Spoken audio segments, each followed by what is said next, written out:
Hello दोस्तों, मैं विनोद कुमार मिश्रा अपने एम्पैथी एक्सप्रेस में आपका स्वागत करता हूँ।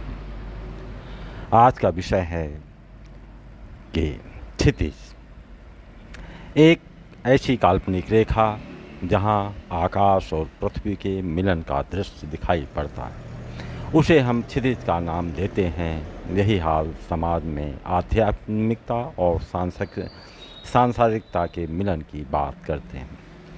सांसारिक लोगों को पृथ्वी एवं आध्यात्म के शिखर पर पहुंचने वाले को हम आकाश के रूप में देखते हैं। कारण है कि पता नहीं कब और कहां से धारणाएं फैला दी गई कि जो बहुत पहुंचे हुए संत होते हैं वो हजारों साल से आज भी हिमालय की ऊंची ऊंची चोटियों के मध्य बनी गुफाओं में तपस्या में लीन हैं। यदि उन हिमालय की कंदराओं में तपस्या करने वाला ये दावा करता है तो लोग उसे दूसरे परमात्मा के रूप में देखते हैं और उन्हें लगता है कि उनको देखने का तात्पर्य उनसे क्षितिज का वास्तविक मिलन हो गया है। खैर, सबसे पहले हम समाज में दोनों धाराओं को देखते हैं। देखा जाए तो 6 दशक पूर्व से भारत में नई विचारधारा का जन्म हुआ। इसके पहले सुषुप्तावस्था में दो विचारधाराएं समानांतर चल रही थी। एक विचारधारा था जो लोगों को भौतिकता की ओर ले जाती थी, दूसरी थी आध्यात्मिक विचारधारा। आध्यात्मिक विचारधारा वाले लोग समाज में पूजनीय माने जाते थे। आश्चर्य की बात तो ये है कि आध्यात्मिक लोग सामान्य लोगों के अनुग्रहों से अपना जीवन यापन करते थे, फिर भी वे लोग पूजनीय होते थे। हालांकि आज की तरह उनमें चकाचौंध की दुनिया नहीं दिखाई पड़ती थी। 2-4 गांव के बाद किसी साधु सन्यासी की एक घास फूस से बना अपना बसेरा बना लेते थे। वो उसी गांव से भिक्षाटन करते हुए गुजर बसर करते थे। अधिकांश साधुओं को भिक्षाटन पर नहीं जाना पड़ता था। वहाँ के नागरिक उनसे श्रद्धा के भाववश स्वयं ही कुछ ना कुछ पहुँचाते रहते थे। सायंकाल बहुत से लोग उनके पास पहुंचकर सत्संग करते थे, उनकी वाणी को सुनते थे। ऐसे साधु सन्यासी भगवत भजन की बातें करते थे। हाँ, ऐसे साधु सन्यासों में कुछ ऐसे होते थे जो कठोर साधनाएं करते थे। दोपहर की चिलचिलाती धूप में भी धुनी रमाए अपने अपने हिसाब से तपस्या में लीन रहते थे। उनमें कुछ बड़े संत होते थे, कुछ छोटे साधु होते थे। इन संतों की महत्वाकांक्षाएं सीमित थी। जो कठोर तपस्या करते थे, लोग उन्हें अधिक श्रद्धा की दृष्टि से देखते थे। उनके प्रति लोगों की गहरी आस्थाएं थी। उसका कारण था कि जो संत जितना अधिक अपने शरीर को तपाएगा वो उतना बड़ा संत होगा। यह मान्यता थोपी गई थी। अब इस कालखंड का जरा सा विश्लेषण करते देखते हैं। वो गांव के बाहर रहने वाला कोई बाहरी व्यक्ति तक सीमित नहीं रह गया था। गांव में होने वाले छोटे मोटे विवादों को निपटाने के लिए वो एक न्यायाधीश की भूमिका भी निभाता था। उसके एक वक्तव्य से कि यदि वो लोग ऐसे ही लड़ते झगड़ते रहे तो वो ये गांव छोड़कर चला जाएगा। साधु संतों की ऐसी बातों से दुखी हो जाते और आपस में समझौता कर लेते। गांव के किनारे वाले साधु संतों की यह सामाजिक उपयोगिता थी। 60-70 के दशक तक साधु संतों की भौतिकता बहुत सीमित थी। उनकी आकांक्षाएं सीमित थी। उनकी भौतिक सुख सुविधाएँ इतनी संकुचित थी कि उसके लिए उन्हें बहुत बड़े मानसिक द्वंद्वों में पड़ने की ज़रूरत ही नहीं थी। आप में से बहुतेरों ने ग्रामीण प्रवेश के उन साधु संतों को देखा होगा। उस समय धार्मिक कार्यों के रूप में विभिन्न स्थलों में भंडारों का आयोजन करने की परंपरा चली आ रही थी। उन भंडारों में दूर दराज से छोटे बड़े साधु संत आते थे। छोटे संतों की महत्वाकांक्षा और उनकी आकांक्षाओं में भंडारे के में भोजन करते समय आप देख सकते थे। उसमें से बहुतेरे छोटे संत ऐसे भी थे जो एक दो दोना खीर लेने के बाद कहते हुए सुनाई पड़ते थे कि वो कोई पेटू नहीं है कि मौका मिलते ही खीर पर ही टूट पड़े। वो मन भर खीर नहीं खाते थे क्योंकि ऐसा करना उनके लिए बहुत बड़े त्याग के रूप में प्रदर्शन करने के अवसर को चूकना था। ये बात दूसरी है कि बड़े साधु संतों को पंक्ति से बाहर सम्मान के साथ उन्हें भोजन कराया जाता था। यही हाल समाज का था। सामाजिक व्यक्ति की आवश्यकताएं सीमित थी। साधु संतों के सत्संगों में बच्चे भी जाते थे। उन्हें भी एक आदर्श नागरिक बनाने के लिए उपदेश देते थे। कभी कभार उन्हें आदर्शों को आगे बढ़ाने के लिए बहुतेरे पौराणिक कथाओं को सुनाते थे। हजारों साल से एक कथा किंवदंतियों के रूप में इतनी प्रतिष्ठित हुई कि कोई व्यक्ति उस कहानी को कभी भले ही ना पढ़ा हो, लेकिन उस कहानी को जानता अवश्य है। कहानी श्रवण कुमार की है। कहानी है कि श्रवण कुमार अपने अंधे माता पिता को कांवड़ में बैठाकर तीर्थाटन ले जा रहे थे। संक्षेप में उस समय सामाजिक आकांक्षाएं थे, लोगों की आकांक्षाएं थी कि उनकी सेवा उनकी संतानें करती रहें। ऐसी संतान किसी भी माता पिता के लिए गर्व का विषय हुआ करती थी। सामाजिक मांग के अनुसार साधु संत ऐसे उपदेश दिया करते थे, ऐसे ही कहानियाँ सुनाया करते थे। समय के रहते लोगों की समझ में आया कि भौतिकवाद और आध्यात्मवाद को एक दूसरे से पृथक करना मूर्खता है। आध्यात्मवादी यानी आध्यात्मिक बात बताने वालों ने इसे बखूबी समझा। अब उनकी आकांक्षाएं भंडारे के खीर तक सीमित नहीं रह गई। उन्होंने भौतिक संसाधनों में बढ़ोतरी करने के लिए विभिन्न उपाय किए। अध्यात्म को भौतिकता से जोड़कर आध्यात्म को व्यवसाय से जोड़ने में वो सफल हो गए। यही हाल समाज के हर वर्ग में दिखाई पड़ने लगा।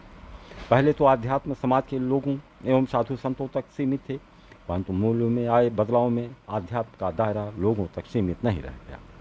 आध्यात्मिक जगत से जुड़े हुए लोगों के कार्य क्षेत्रों का दायरा बढ़ने लगा। आप लोगों ने देखा कि साधु संतों के लोग राजनीति में भी उतर पड़े। साधु संसद तक नागरिकों के प्रतिनिधि के रूप में अपनी उपस्थिति दर्ज कराई। हालांकि इसका विश्लेषण किया जाए तो आप पाएंगे कि आध्यात्म से जुड़े हुए लोगों का हस्तक्षेप राजनीति में बहुत पहले से चला आ रहा है। आध्यात्मिक लोग निरंकुश शासकों को उस समय के जनगण मन को सुखमय व्यवस्था प्रदान करने के लिए शासकों को मार्गदर्शन दिखाते थे। वास्तव में आध्यात्म एक मूल सिद्धांत से कभी नहीं भटका। वो मूल सिद्धांत था सर्वे भवन्तु सुखिनः सर्वे सन्तु निरामयाः। हाँ, कुछ स्वार्थी तत्वों ने इस सिद्धांत को हासिल में लाने के उपाय अवश्य किए थे, लेकिन उन उपायों के विरुद्ध विद्रोह भी होते रहे। वास्तव में आध्यात्म भौतिकवाद और राजनीति का अन्योन्याश्रित संबंध है। यदि आध्यात्मिक उपदेशक ये कहें कि राजनीति के दलदल में पड़कर पतन का मार्ग नहीं अपनाएंगे, तो आध्यात्म के मूल सिद्धांतों के कर्तव्यों से ये बेरुखी होगी। ये आध्यात्मिक जगत के लोग थे जिन्होंने राजतंत्र में आध्यात्म के मूल कर्तव्यों को जोड़कर राजशाही को राजधर्म के रूप में उपदेश दिए थे। वास्तव में यदि हम गहराई से विचार करें तो आध्यात्म का उद्देश्य व्यक्तिपरक था। जब किसी को मन की गहराई तक अपने को व्याकुल पाया, अपने को पीड़ित पाया, उस व्याकुलता से मुक्ति के मार्गों को खोजा। उनकी जब खोज पूरी हुई तो कहीं न कहीं एहसास हुआ कि अधिकांश प्रत्येक मनुष्यों की मनोदशाएं तो एक जैसी होती हैं। उन्होंने जीवन को आनंदमय कैसे बनाया था, उन मार्गों को, उन अनुभूतियों को, उन दिशाओं को चलते वो भार मुक्त कैसे हुए थे, उसी ज्ञान को आध्यात्म का नाम दिया गया। बेशक वर्तमान कालखंड ऐसा है जहाँ आध्यात्मवाद और भौतिकवाद समानांतर चल रहे हैं। शासन व्यवस्थाएं भी लोकतांत्रिक हैं। अब कोई विश्वामित्र या वशिष्ठ की तरह राजा के पास तो नहीं जाते हैं कि वो राजधर्म की शिक्षा दे। राजतंत्र तो है नहीं। उसके बाद उसका पुत्र राज का उत्तराधिकारी बनेगा। शासन का हस्तांतरण तो अप्रोक्ष रूप से जनता अब करती है। ऐसे में हमारी शैक्षिक व्यवस्थाएं भी ऐसी नहीं है कि आम नागरिकों के हितों को ध्यान में रखने वाले वर्ग को शासन का उत्तरदायित्व कैसे सौंपा जाए, इसकी पहचान वो कर सकें।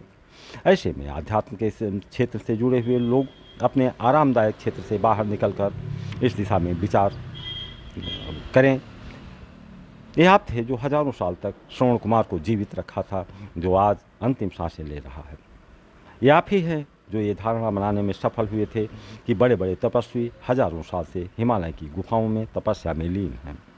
आपने ये भी देखा कि सत्ता में आने के लिए उन धारणाओं का लाभ उठाते हुए कैसे ये प्रचारित करने में लोग सफल हुए थे कि बहुत दिनों तक उन्होंने हिमालय में तपस्या की थी। उन